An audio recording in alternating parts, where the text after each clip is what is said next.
Kalat na talaga ang AI o yung tinatanong ko sa iyo kanina, Artificial Intelligence. Alam mo, okay naman sana, Susan, ano? Kung sa maganda ito gagamitin, gaya na lang kung binibigyan buhay at bagong kulay ang mga bagay-bagay. Yan ang aking kwentong dapat alam mo.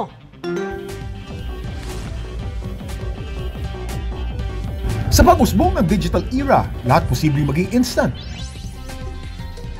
Tulad na lang ng nauusong artificial intelligence o AI filters at application.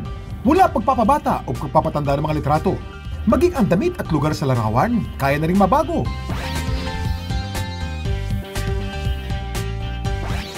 Isang content creator na si Rumor Sibay na nakahook ng mga followers dahil sa kanyang mga AI content.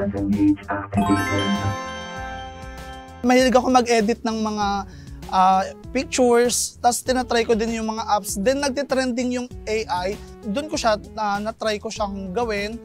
Sumubok din si Rumor na gumawa ng mga tutorial video kung paano gawin ang mga AI anime content. Trinay ko siya na gawing tutorial na Tagalog version naman. Ang una ko lang na in-edit na AI is pictures lang siya na nag-iiba yung background, tapos cartoons nagiging anime. Mas doon siya patok sa mga tao, and nung in-upload ko siya, pwede ako makapag-earn doon. So tinuloy-tuloy ko na lang siya sa AI. Ang mga sikat na lugar sa Maynila, ginawan din niya ng iba't ibang bersyon. At hindi lang daw ito limitado sa larawan, pati videos, pwedeng i-AI.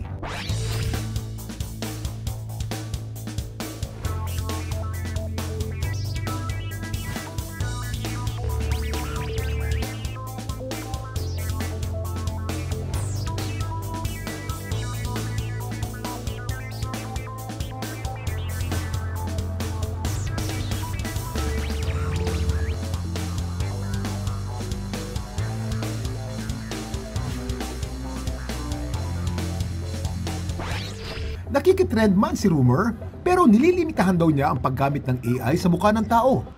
Posible daw na magamit sa deepfakes o manipulated videos ang AI, ayon sa data analyst na si Dominic Vincent Ligot. The good news about it is, sabi ko nga, hindi mo na kailangan maging super high-tech. Siyempre, the downside is, paano ba siya ginagamit? For example, back in the day, nung bago-bago pa lang yung mga deepfakes, there was always a worry na pwede siyang gamitin for identity theft, pwede siyang gamitin to defraud people. So yun talaga yung danger. The fact that anyone can do it and anyone can use it for whatever they want. Dapat alam mo na matagal na may AI sa cyberspace at isa ang mga chatbot sa mga naunang uri ng AI. Noong nakarang taon, higit na napansin ng mga app dahil sa AI pictures at videos. Kasama siya sa tinatawag nating generative AI. Ito yung mga applications that generate data. Ang main subject matter niya is content. Content creation, content analysis. And then may mga apps tayo na download that you can use to change your face, to change your costume, mga photo lab, mga ganyan. No? So yan, that's really purely for entertainment purposes. Bago makitrend sa AI, kailangan maging maingat. Siyempre, lahat ng app na dina-download mo, meron yung terms and conditions. No?